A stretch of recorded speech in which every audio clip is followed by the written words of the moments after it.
Assista agora programa Opinião, com Gilson Aguiar.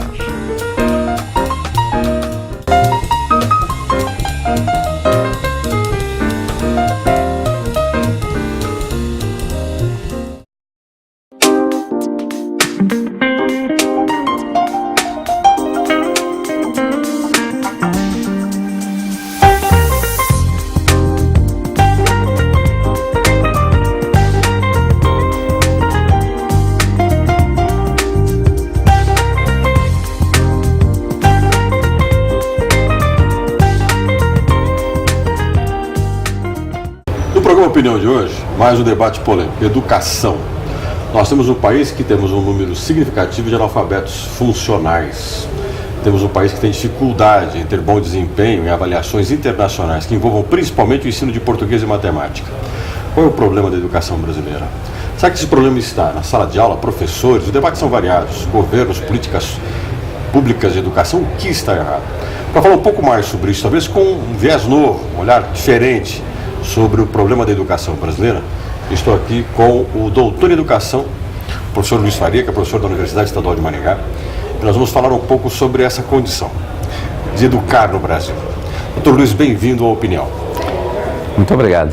Agora eu queria passar para o senhor essa pergunta que muita gente responde, mas sempre fica a dúvida: onde está o problema da educação brasileira? Por que os nossos índices são baixos? Até que ponto essas avaliações que são feitas pelo governo, o Enem, por exemplo, pode nos dar uma resposta de onde está o problema? Então, Gilson, certamente a resposta a essa pergunta, ou esse conjunto de perguntas, não é simples. Certamente há uma teia complexa de fatores, de variáveis que contribuem para esse resultado. Mas a gente pode fazer uma abordagem que pudesse lançar um pouco de luz sobre isso. E é preciso escolher um foco. Eu tenho colocado em evidência o seguinte, eu tenho colocado em destaque o seguinte.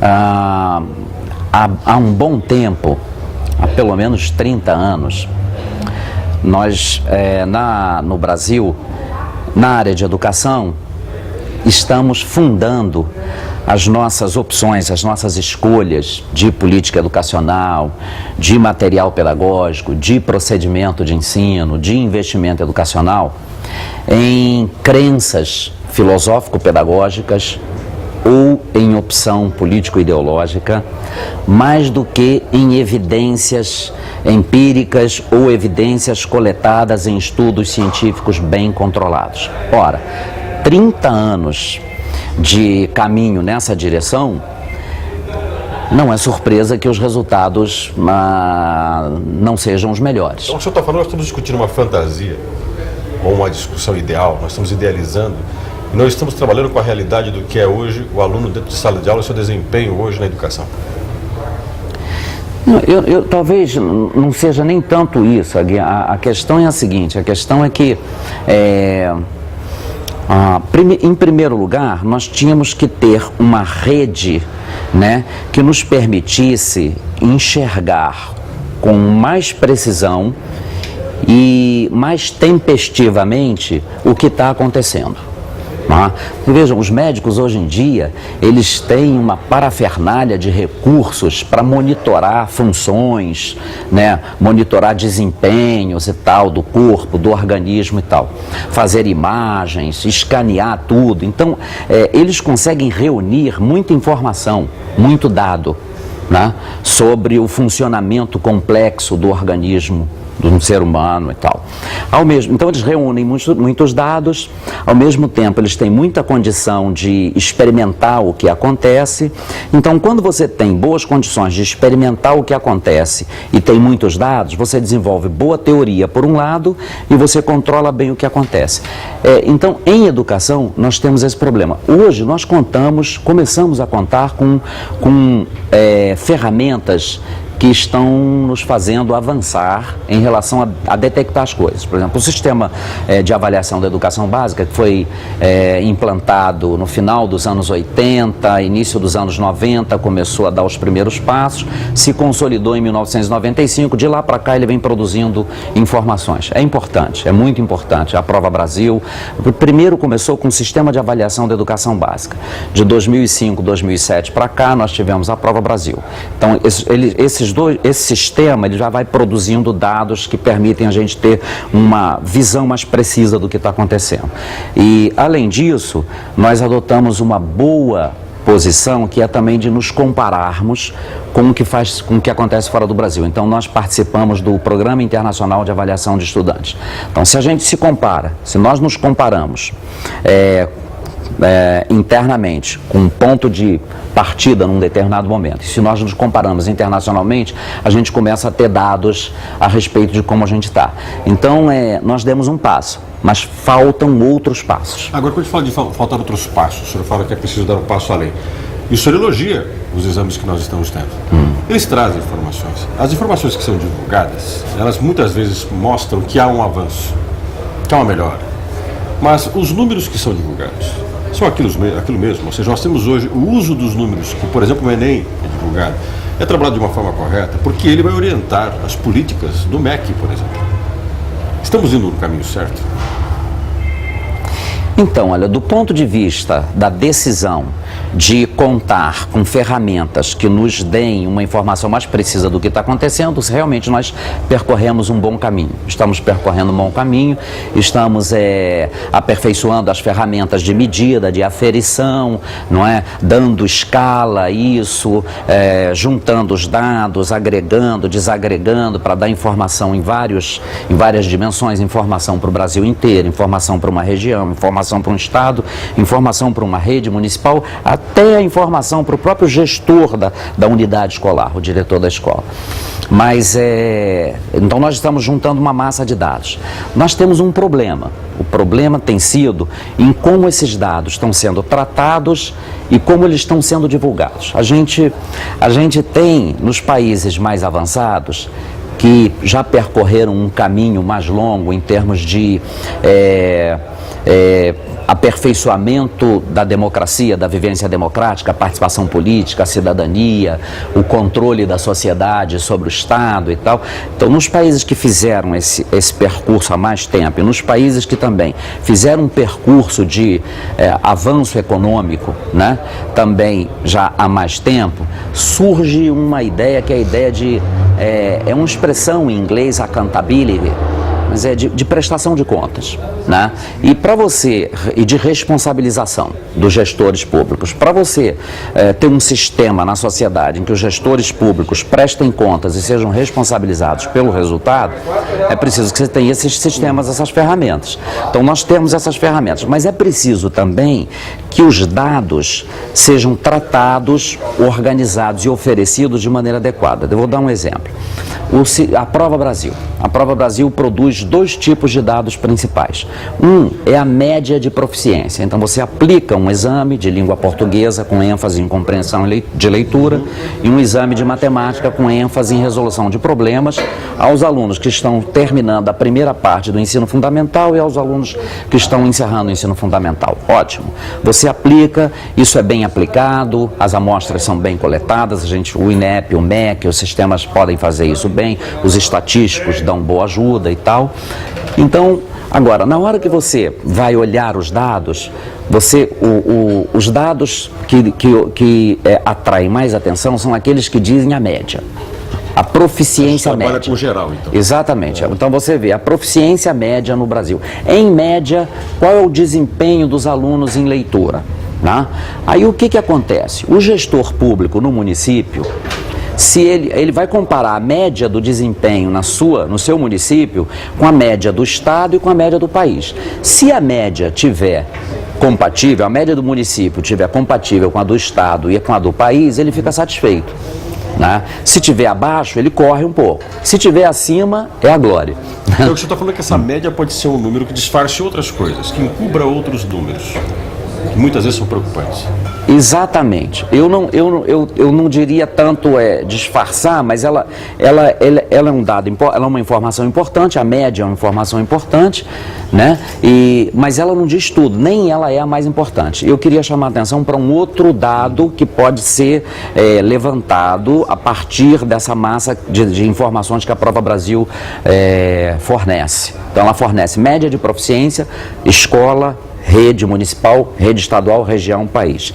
Mas ela fornece também, o Sistema Prova Brasil pode fornecer também a porcentagem de alunos, seja na unidade escolar, seja na rede municipal e nas outras redes, em vários níveis de agregação, a porcentagem de alunos que aprendeu ou desenvolveu aquele naipe de competências e habilidades previsto para aquele período de escolaridade, e a porcentagem de alunos que não fez isso.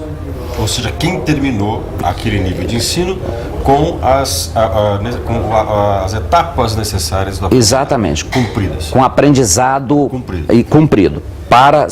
Quando fala do quinto ano, olha, o aluno aprendeu aquilo que vai lhe permitir fazer um percurso positivo, favorável, no sexto até o nono. Né? Essa é a pergunta. Então, se ele aprendeu... Então, esse sistema da Prova Brasil, ele dá essa informação. Qual é a porcentagem de alunos na minha escola que aprendeu o mínimo necessário? Esse dado é importante. Esse dado é importante. É isso que mostra a eficiência da escola. É isso que mostra a eficiência, seja da escola, seja da rede, seja do sistema do Estado ou do Brasil inteiro. E o que tem aparecido é o seguinte: o Ministério da Educação e os gestores da educação, eles têm muita dificuldade e temor de divulgar isso. Por que isso? Por dois motivos. Um motivo está na resistência, não é só o gestor que tem essa... A própria universidade brasileira, né, os próprios educadores, a própria inteligência educacional brasileira não lida bem com a ideia de um padrão. Porque há uma concepção espalhada e generalizada no Brasil de que há uma preocupação muito grande com a justiça e com a equidade. Então, o Ministério da Educação, por exemplo, o ministro da Educação, o Fernando Haddad, numa entrevista que ele deu há alguns anos, um jornalista cobrou dele o seguinte: mas ministro, ele divulgou as médias, mas ministro, quanto que um aluno tem que aprender ao final de cada fase da escolaridade? Essa é a pergunta-chave.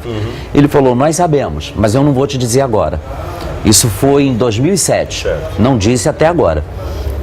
Ou seja, ele não se quer se comprometer, porque esses números revelariam o quê? Esses números revelam o seguinte, quer dizer, deixa eu completar aquela ideia. A própria inteligência universitária educacional brasileira acha que não se deve colocar uma régua para o país inteiro. Por quê? Porque eles entendem que isso é injusto. Eles entendem o seguinte: como é que um aluno que estuda em condições X pode ser comparado com um aluno que estuda em condições Y?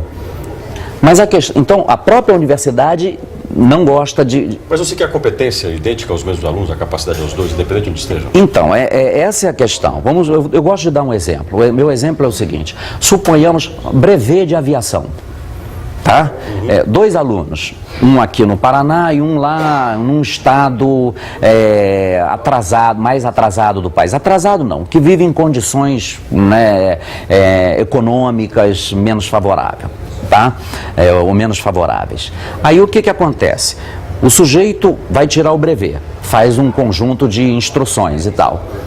Você vai facilitar a medida do desempenho só porque ele está num estado que não é que é menos desenvolvido economicamente? Enquanto você precisa que tenha as habilidades o sujeito que vai se pilotar avião, não interessa se ele está no Piauí, no São Paulo, em Rio Grande do Norte, no Rio de Janeiro, ele precisa ter um desempenho mínimo atestável e observável, porque aquilo ali, se ele não tiver aquele desempenho, ele tem problema.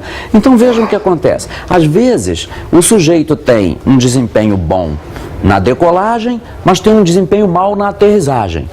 Vai dar problema, porque ele vai subir na hora de descer. Então... Professor, o senhor colocou os dados importantes, eu tenho 3 minutos com essa nossa conversa. E eu tenho uma curiosidade que eu acho que é dos nossos telespectadores. O governo está sempre falando que os nossos índices estão melhorando. Quando pegamos esses índices, matemática e português, por exemplo, das competências que o aluno tem que aprender numa 5ª série, na 9ª série, nós estamos bem ou estamos mal? Nós estamos mal. E agora tem um complicador. O complicador é o seguinte. Então nós estávamos falando que a própria universidade lida mal, se sente mal em colocar um padrão. Ora, vamos para a observação empírica, não precisa nem ciência disso. Você sabe que os meninos são mais competitivos, né? Quando a gente era pequeno, brincava de pular, salto à distância, bota uma régua e tal. Então, às vezes, a gente juntava crianças de idades diferentes para brincar de salto em altura. Né? Salto em altura. Então, não, vamos colocar mais baixo e tal, porque ele é café com leite e tal. Mas se você levanta um pouco a régua, mesmo que os que não conseguem pular no ponto em que você colocou, pulam uma altura maior do que eles pulariam se você tivesse colocado a régua embaixo. Então, elevar o padrão é positivo, porque chama todo mundo para cima, mesmo os mais fracos. Então, o que acontece? O que acontece é que a universidade brasileira lida mal com isso, como eu vinha dizendo, os governos, né, os elaboradores de política educacional ficam na dependência da universidade, e aí o que está acontecendo? Nós temos um complicador. Criou-se o IDEB, o Índice de Desenvolvimento da Educação Básica. Novamente, foi importante para você ter um indicador, uma régua com que você vá medindo a evolução da educação. Mas eu gostaria de fazer uma revelação séria aqui e que mereceria inclusive mais debate. É possível ter IDEB de Finlândia com metade dos alunos não atingindo o desempenho mínimo. Como? É o que acontece, por exemplo, em Maringá e em Curitiba. O IDEB de Maringá, em 2011, foi 6. O que o MEC diz a respeito de um IDEB 6? Diz que se os países da Europa, aqueles países da OECD, da Organização Econômica para a Cooperação e Desenvolvimento, se eles tivessem um IDEB, o IDEB deles seria 6. Tanto que a meta a ser atingida é o IDEB 6, é o número do sonho de todos os diretores, né, e o prefeito. Acontece que Maringá, por exemplo, já atingiu o IDEB 6, mas quando você vai ver qual é a porcentagem de alunos, né, quando você vai ver a porcentagem de alunos que atingiu o desempenho mínimo esperado em Maringá, no 5º ano em leitura, foi de 60%. Ou seja, com o IDEB 6, 40% dos alunos da rede municipal não aprendem o mínimo. Isso significa o seguinte, nós só aceitamos isso em educação. Deixa eu dar um exemplo. Pegue o hospital aqui, universitário, e o aeroporto. A sociedade aceitaria um fracasso de 40% nos pousos e decolagens no aeroporto? Ou o aeroporto fecharia imediatamente? Fecharia, com certeza. A sociedade aceitaria 40% de mortes de gestante, 40 mortes de gestante ou 40 problemas em cada 100 partos? Fecharia o hospital. Na escola acontece isso e ainda se diz que a escola é o máximo. Professor Faria, muito obrigado por essa presença aqui na Opinião. Pois não, estou à disposição. Até o nosso próximo programa.